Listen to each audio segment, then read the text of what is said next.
En primera plana, Carlos Herranz. Bienvenidos en Primera Plana, un programa de Radio Francia Internacional y de France 24. Esta semana ponemos el foco en la sombra alargada de los expresidentes de América Latina, un tema bastante interesante, sobre todo si atendemos a movimientos como el uribismo, el kirchnerismo, el correísmo, el fujimorismo. Bueno, hay muchísimos. Vamos a ver qué piensan nuestros invitados. Tenemos en este estudio a Denis Merklen, es profesor de Sociología de la Sorbona y director del Instituto de Altos Estudios de América Latina. Bienvenido, Denis. Buenos días. Tenemos también a Guilén Rujol Pérez, es periodista, autora de investigaciones y libros sobre Colombia, por ejemplo, Tras los pasos de Álvaro Uribe Vélez. Bienvenida. Mucho gusto. La sombra alargada de los expresidentes en América Latina, hoy en Primera Plana. Fue el expresidente español Felipe González hace tiempo quien acuñó una expresión, un símil muy recordado que comparaba la figura de los expresidentes con los jarrones chinos. Se supone que tienen un valor incalculable y nadie se atreve a tirarlos a la basura, pero en realidad estorban en todas partes. Hoy vamos a hablar de jarrones chinos y de la influencia que ocupan en nuestras sociedades. Hay muchos ejemplos de signos políticos opuestos. Por ejemplo, en Colombia, el uribismo del expresidente Álvaro Uribe. O en Ecuador, el correísmo de Rafael Correa. Ambos han sido derrotados en las urnas últimamente. También lo ha sido el kirchnerismo en Argentina, pero su influencia continúa de diversas formas. Hoy lo exploramos. ¿Son todos signos del populismo? ¿Debe saber un presidente retirarse y poner punto y final? ¿O, al contrario, su voz debe ser presente y considerada por el poder en curso? Vamos a revisar algunas portadas. Ejemplo de un retorno, al que por cierto aspiran otros. Revista Time, ejemplificando el Lula, segundo acto. El expresidente logró conservar la popularidad que le brindó su primer mandato. Ejemplo de influencia. En 2016, la revista Semana preguntándose en portada si es posible la paz en Colombia sin Uribe. El diario.es en España titula este artículo Correísmo y kirchnerismo, vidas antes paralelas, y recorre hacia una especie de cronología de ambos movimientos en Argentina y en Ecuador. Bueno, podemos pasar de lo concreto a lo general o también el proceso inverso. A pesar de tratarse de movimientos de colores distintos políticamente, el kirchnerismo, el uribismo, el correísmo, el fujimorismo. ¿Qué dicen, Denis, de las sociedades latinoamericanas? ¿El populismo, su influencia que perdura por el carisma de los fundadores de esos movimientos, su vocación de poder en la sombra? ¿Qué diría? Bueno, hay una situación muy variada según los países y las tradiciones políticas, ¿no? Pero hay un denominador común en estos casos que se han citado, que tiene que ver con la personalización de la política. Y ese es un fenómeno bastante generalizado, que no responde solo a América Latina, pero el debilitamiento de los partidos políticos como estructuras que influyen dentro de la sociedad y transformadas en máquinas electorales, obliga a la construcción de figuras personalizadas, ¿no? Entonces, esos líderes luego permanecen como lo que la prensa denomina líderes de opinión, es decir, personas con influencia. Pero podríamos recular un poquito en el punto de vista y ver que esos son personalidades políticas que tienen una vida más allá de su actuación como presidentes. La han tenido antes en muchos casos y la tienen después. Entonces, por ejemplo, el caso de Lula es un caso muy importante. Es un líder sindical de una inmensa influencia durante muchísimos años en Brasil, que es lo que lo lleva a la presidencia o a ser candidato de la izquierda, fracasado o con intentos fallidos, digamos, durante mucho tiempo hasta que conquista la presidencia. Entonces, Lula es una gran personalidad de la política brasileña independientemente de que haya sido presidente. Entonces, es lógico que antes y después de llegar al poder tenga una gran influencia, ¿no? Como estos podríamos citar otros casos. Y en algunos de ellos, los movimientos políticos tienen una tendencia a una muy fuerte identificación entre el movimiento político y la persona. Es el caso del peronismo en Argentina, que lleva el nombre de su líder político, de su creador, el general Perón. Entonces, los candidatos peronistas a la presidencia van a tener tendencia a resumir alrededor de su figura personal el conjunto de la representación política, ¿no? Es el caso de los esposos Kirchner, que tienen una larga actuación hasta hoy, pero incluso el de otros movimientos políticos. El presidente Milei, que acaba de ser electo, compone su gobierno gracias al expresidente Macri, que se sienta en la mesa de negociación para formar una mayoría con Milei, aunque él no era candidato. No es la candidata de la derecha competidora con Milei, la que Patricia Bullrich, la que logra un acuerdo político, sino el expresidente Macri. Muchos se preguntan hoy si no es Macri que regresó al poder facilitando la llegada de Milei como candidato, ¿no? Luego vamos a tirar de ese hilo de Argentina para identificar si hay movimientos, claro, por antonomasia el peronismo es de lo que hablamos hoy, de un movimiento que ha traspasado más allá de su figura y que llega a nuestros días. Luego le voy a preguntar por el kirchnerismo, si existe el kirchnerismo más allá de los Kirchner, sobre todo a partir de la llegada de Milei. Pero antes, Guilén, le pregunto lo mismo, ¿el populismo es el denominador común de estos movimientos? Pues es cierto, yo soy más especializada en el tema de Colombia. Es cierto que el uribismo también es populismo. Uribe inventó, se sirvió mucho de la noción de estado de opinión, por ejemplo. El estado de opinión, que era por encima del estado de derecho. Y entonces, con este estado de opinión y el hecho de que él era súper popular durante sus 2 mandatos, manejó el país con esta excusa del estado de opinión.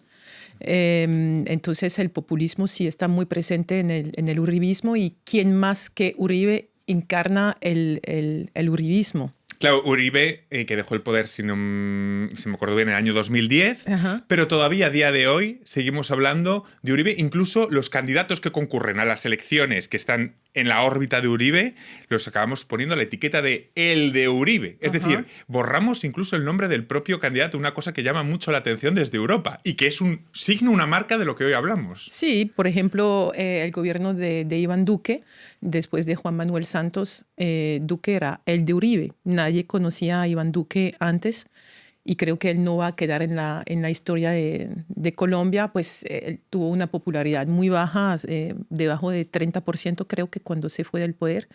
Y él solamente fue como, pues él fue presentado como un muñeco, como una marioneta, como de Uribe. Me acuerdo también, me impactó bastante en 2021. Uno ve como ¿quién encarna el uribismo? Uribe. O sea, ¿alguien más puede encarnar el uribismo? No sé. Me acuerdo en 2021 de una portada de la revista Semana. No me acuerdo bien el título, pero era Tomás Uribe, o sea, el hijo mayor de Uribe, como intentaba ponerle como el sucesor.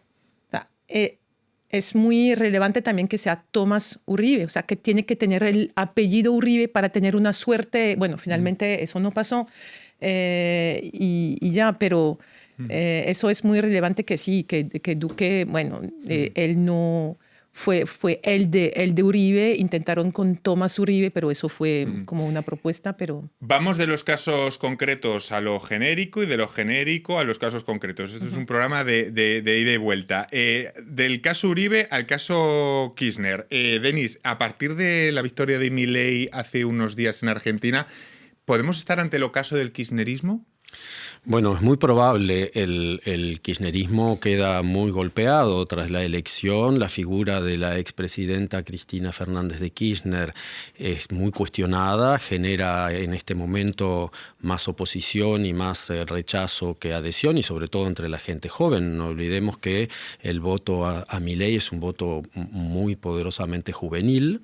Entonces, efectivamente, el kirchnerismo se va a encontrar empantanado en un enorme problema de sucesión y de legado, salvo que el nuevo gobierno fracase y que el kirchnerismo se convierta en el líder de la oposición, ¿no? Entonces, ahí hay un problema, y debe prestarse mucha atención a cómo el peronismo, que es ese movimiento que parece estar presente frente a todos los maremotos y a todas las tormentas y sobrevivir a todas las circunstancias, cómo se renueva, qué logra hacer, si se transforma en un movimiento político como otros, o si continúa estando profundamente arraigado al mismo tiempo entre el Estado y las clases populares. En fin, hay una cantidad de preguntas y es un poco temprano para saberlo. Hoy el kirchnerismo está herido de una herida muy grave, ¿no? Entonces, que no se la inflige Milei, sino el rechazo que genera al fracaso de su política con el último gobierno principalmente, pero ya con el anterior de Cristina. Hay voces que dicen que, si no me equivoco, que la última esperanza viene a ser el gobernador de Buenos Aires, Axel Kicillof, ¿no? Si no me equivoco, sí, ¿no? De lo que... Sí, Kicillof es el bastión electoral en este momento del peronismo y del kirchnerismo. Es un líder joven, un estadista joven que fue ministro de Economía, brillante, que está un poco al margen del kirchnerismo, incluso en situación de conflicto con él mismo, pero puede ser efectivamente la puerta de renovación del kirchnerismo y del peronismo progresista. Guilén, en el caso de Colombia, ya ven, vamos haciendo otras bases de un caso a otro. ¿Hay signos o llamadas de atención que demuestren que estamos ante el ocaso del uribismo ahora y así? ¿Hay signos de ello? Signos sí, signos los hay. Uribe sigue siendo popular en su país, pero no tanto como cuando era presidente, y hay signos. Bueno, primero ganó la elección Gustavo Petro. El candidato del Centro Democrático ni siquiera fue el segundo. Fico fue el tercero. Quedó eliminado en primera vuelta. Ajá. Entonces eso sí fue una bofetada, ¿no? La presidencia de Duque, de la cual estábamos hablando antes. Y sociológicamente eso... ¿Colombia pone de una cierta forma ocaso al uribismo o todavía socialmente sigue siendo una figura dentro de la derecha con voz, con voto? Es decir... pues dentro de la derecha sí, sigue siendo la figura. Pero hay como un malentendido también en Colombia entre la figura de Uribe y lo que se percibe. Pues hay... Hablando con un amigo que trabaja en los derechos humanos, me decía que nosotros tenemos un sesgo. Es que nosotros hemos estudiado un poco de la historia pues, de Colombia, el paramilitarismo, cómo el paramilitarismo creció después de los convivir de Uribe cuando era en la gobernación de Antioquia, por ejemplo. Y todo esto, pues, toda la gente no sabe exactamente... de la historia de Uribe fuera de su imagen. ¿Cómo decir esto? Es decir, hay una gran impunidad en Colombia, eso sí se sabe. Hay muchos procesos en contra de Uribe. Por el momento ninguno realmente logró ir hasta el fin. Él tiene un proceso con Iván Cepeda. Desde 2012, él tildó al senador Iván Cepeda de pagar a testigos en las cárceles para acusarlo de ser un paramilitar, de apoyar el paramilitarismo, y finalmente eso fue probado que se canceló esta investigación, y hay una investigación para ver si Uribe no hizo lo mismo en las cárceles. Voy a hacer una breve pausa porque me tengo que ir, pero a la vuelta también le quiero preguntar si todas estas causas judiciales han erosionado esa popularidad o no. Vamos a hacer una pausa y enseguida volvemos aquí en Primera Plana. RFI, la selección del mes. Rema.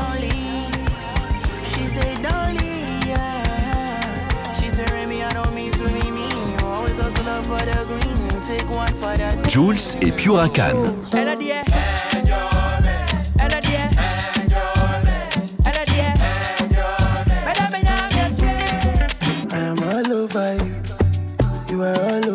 B.O.G. Sit down, make we talk, and you go chop my money. She likes rice and stew, go fair rice and peas. O'Malley.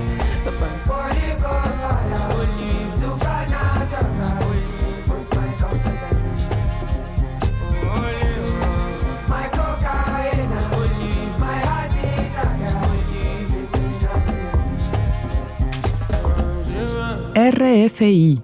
Seguimos en Primera Plana esta semana hablando del expresidentes y de la influencia que tienen en América Latina a partir de movimientos como el kirchnerismo, el correísmo, el uribismo o el fujimorismo. Lo hacemos con Denis Merklen, profesor de Sociología de la Sorbona y director del Instituto de Altos Estudios de América Latina, que por cierto ha publicado libros como Detrás de la línea de la pobreza, de la editorial El Berretín, o con Guilén Ruyol Pérez, periodista, autora de investigaciones sobre Colombia, libros pero tras los pasos de Álvaro Uribe Vélez. También podríamos hablamos de Argentina, hablamos de Colombia, pero también podríamos hablar del correísmo, por ejemplo, con su candidata a las últimas elecciones de Ecuador, que le pasa un poco lo de el de Uribe, pero al revés, ¿no? La de Correa, ¿no? Es curioso porque a veces no nos acordamos del nombre de esos candidatos y popularmente se sustituyen por esas etiquetas de el de Uribe o el de Correa, lo que muestra el título del programa de hoy, ¿no? Esa alargada sombra que llega hasta nuestros días. También hay movimientos que parten en dos al país. Pasa también tantos años después con el fujimorismo en Perú, donde el movimiento se perpetúa por un clan familiar.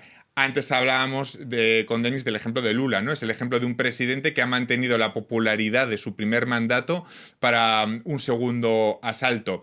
No sé si este sería también el sueño de otros como Cristina Fernández, llegar a revalidar el poder, aunque esto ya parece muy lejano, ¿no, Denis? Bueno, en este momento quedan años luz por recorrer para que esa hipótesis sea posible, ¿no? Hay causas judiciales, sí. Hay una muy débil popularidad, un importantísimo rechazo. Es curioso, perdona, cómo tanto Uribe como Cristina, también el caso del Correa, también suele haber causas judiciales en casi todos estos, Fujimori, siempre la justicia tiene que ver con estos movimientos también. Es curioso, perdona, Denis. Sí, bueno, pero esa es otra cuestión que también atañe a América Latina y a Europa en alguna manera, que es el problema de la judicialización, de esa palabra tan larga y tan compleja, que es otro de los fenómenos de la política contemporánea, ¿no? La resolución de conflictos políticos en los tribunales, ¿no? Y el funcionamiento de la política a través de la corrupción. Entonces, no debemos olvidarnos en esta cuestión de las influencias de las personalidades políticas, que la política no ocurre toda en el espacio público, y esto es normal y sano que así sea. Hay una parte institucional y de otros resortes de poder de la vida de las sociedades en donde las estructuras políticas, los partidos políticos y sus líderes tienen influencia, y esto ocurre en la trastienda. Y hay muchos expresidentes que no tienen una importante presencia en el espacio público o eligen cuándo tenerla, pero siguen siendo muy influyentes en el funcionamiento de las instituciones, de las estructuras de poder. Y esto ocurre así en todas partes del mundo, porque son personas que entran en las estructuras de poder y permanecen allí como actores, ¿no? Hablaba Denis de la judicialización. No sé si, Guilén, en el caso de Uribe en Colombia, la judicialización de sus causas ha erosionado su popularidad en el electorado de derecha. No. Pues sí, ha erosionado un poquito, pero Uribe queda como el presidente eterno. En 2013, por ejemplo, ya se sabía de los escándalos de las ejecuciones extrajudiciales, etc. Y en 2013 fue elegido como la persona más relevante de toda la historia de Colombia por History Channel, con un voto, 30% de la gente votó, delante de Gabriel García Márquez, por ejemplo, o de Antonio Nariño, la persona más importante de Colombia de todos esos tiempos. Pero sí, hay muchos procesos. Hay un proceso actualmente en Argentina bajo la figura de la jurisdicción, ¿cómo se llama esto? Universal, porque como la JEP no puede, la Justicia Especial para la Paz no puede investigar a Uribe por constitución, la Fiscalía delata los procesos. El fiscal Barbosa es gran amigo de Duque y es nombrado en una terna, en Colombia es así, ¿no? Del presidente. Entonces el fiscal Barbosa es como por el lado de él, y la CPI cerró la investigación preliminar en 2022. Entonces toca por la jurisdicción universal, y es lo que está haciendo un grupo de víctimas y con 2 o 3 ONG en Argentina por el momento. Ahora está hablando también Salvatore Mancuso, que la JEP lo acogió hace pocos días. Él habló delante de la JEP y formuló acusaciones muy graves. Entonces todo esto está como piezas de un rompecabezas que está empezando a dibujar algo que de pronto puede... Causas judiciales para Cristina Fernández de Kirchner, causas judiciales para Uribe. También podremos hablar de otras figuras, de expresidentes de la región, que no han decidido ese camino de influencia en el poder, sino de convertirse, en una voz de referente, una voz de cierta autoridad. Es el caso de Mujica, por ejemplo, en Uruguay, un caso que conoce bien Denis. Un caso quizá distinto y minoritario, el convertirse en un referente después de haber estado en el poder sin tener la ambición de volver a él. Sí, claro. Por una parte, el sistema electoral uruguayo impone reglas que le dan una característica particular a ese país. No hay reelección, es uno de los pocos países del mundo donde no hay reelección inmediata, tiene que mediar otro periodo. Y Mujica ha dicho muy claramente que él no tenía interés en eso, pese a que ya tenía una edad muy avanzada, pero hubiese podido ser candidato y con toda seguridad con más chances que el que lo fue.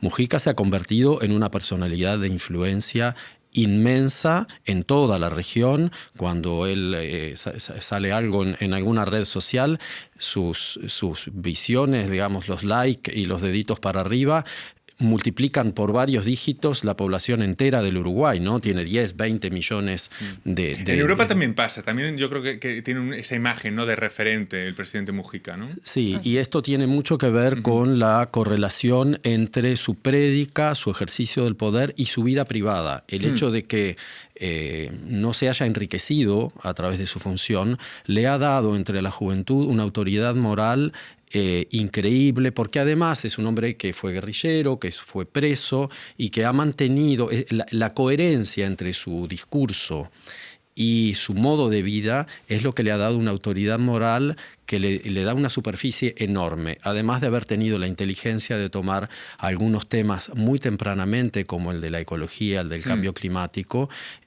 Fue su primera intervención en la cumbre de Río, que le dio una popularidad universal prácticamente en todo Occidente, y luego su intervención en Naciones Unidas. Es decir, antes y después de ser presidente de la República, se convirtió en una persona de una enorme influencia, a tal punto que muchos grandes países, por ejemplo, en las elecciones últimas de Argentina, se solicitó a Mujica para que hiciera declaraciones en favor del candidato Massa, porque se sabe de la influencia que tiene. Y es muy curioso, es un movimiento político muy pequeño, de un país pequeñísimo, si uno compara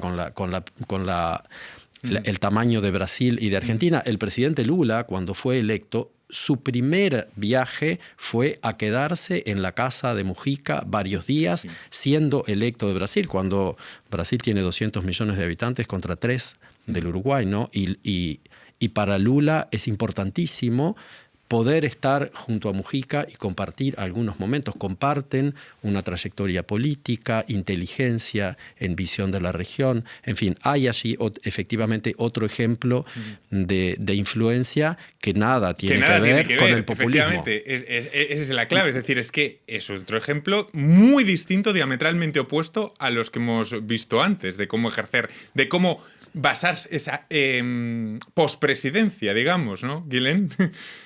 Pues sí, si tomamos el ejemplo de Francia, pues es bastante distinto, bastante distinto. Pero, por ejemplo, se me ocurre el ejemplo, pues en términos de popularidad, mejor dicho, de Jacques Chirac, por ejemplo, que fue más popular después de su mandato que durante su mandato o antes, a pesar de la condena que él tuvo por nombramientos de funcionarios en la alcaldía de París, yo creo. Pero él representó al final como la figura también que era como de oposición a la extrema derecha, a pesar de que él era de derecha, pero de oposición a la extrema derecha, por lo que él se enfrentó primero a Marine Le Pen, etc. Entonces él acabó con más popularidad y como una figura, pero nada, no fue un referente como fue. De todas maneras, tomando el ejemplo francés, si lo comparáramos con América Latina, de algún movimiento que sea posterior o que vaya más allá de su líder, ese aquí en Francia sería el gaullismo, ¿no? Si lo compara, sí, claro. Es decir, que vaya mucho más allá de los tiempos de Gaulle y que incluso a día de hoy esa etiqueta muchos se le intentan apropiar. Todo el mundo se lo quiere apropiar, claro. Estos días, fíjense, hemos visto las imágenes del entierro de la esposa de Jimmy Carter, Rosalind Carter, en Estados Unidos. Biden, Clinton y 5 de las sucesoras de la primera dama recién fallecida han homenajeado su figura en Atlanta con una ceremonia que destacó sus cruciales aportaciones políticas y humanitarias durante y después de sus años de la Casa Blanca. Muchos analistas valoran la pospresidencia de los Carter como modélica en cuanto a implicación en defensa de causas y derechos humanos y campaña contra enfermedades en el mundo. No sé si podemos hablar de referencias de buenas pospresidencias. Si un presidente también tiene que tener visión de qué quiere hacer con su expresidencia y de qué quiere y cómo quiere establecer esa figura como referente. Hablábamos antes del caso de Mujica, ¿no? Que es muy paradigmático de esto, ¿no? ¿Denis? Sí, hay una responsabilidad muy grande de quienes toman la jefatura de un Estado, digamos, de un presidente, de qué van a hacer luego con ese capital político, se podría decir, o con ese prestigio construido durante la presidencia, ¿no? El caso de Jimmy Carter es uno, podría citarse, por ejemplo, el caso de Mikhail Gorbachev, que cumplió un papel muy importante en la transición de la Unión Soviética y luego tuvo incluso un reconocimiento político mucho más importante fuera de las fronteras de Rusia que fronteras adentro, ¿no? Y eso también suele ocurrir. Hay presidentes que por la posición de sus estados tienen una gran influencia internacional. En España podríamos decir que Felipe González tiene influencia o la ha tenido en algunos momentos de la vida de España. Pero es el ejemplo, él mismo acuñó la expresión del jarrón chino y estos días estamos viendo cómo Felipe González opina en contra de la decisión de Pedro Sánchez de la amnistía. Y ahí viene el claro ejemplo de hasta dónde debe colisionar la opinión de un expresidente con la política en curso, ¿no? ¿Dónde está, digamos, el buen cursor? Hay que escuchar esa opinión, debe ser más discreto. Ese es el tema. Bueno, ahí hay una cuestión que no tiene una respuesta teórica directa. Depende de cada caso y de cada circunstancia. Muchas veces los expresidentes han jugado un papel muy importante. Felipe González ha tenido su audiencia en América Latina en momentos en que su voz en España era muy poco escuchada. Pienso en el periodo de la presidencia de Aznar, por ejemplo, ¿no? Y hay otros casos en el campo opuesto.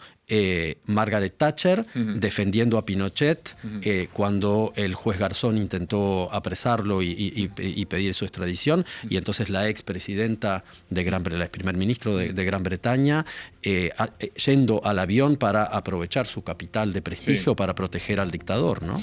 Me quedo sin tiempo para más. Ha sido un placer, Guilén, Denis, tenerles hoy aquí en Primera Plana. A todos ustedes, muchas gracias. Nos vemos la próxima semana.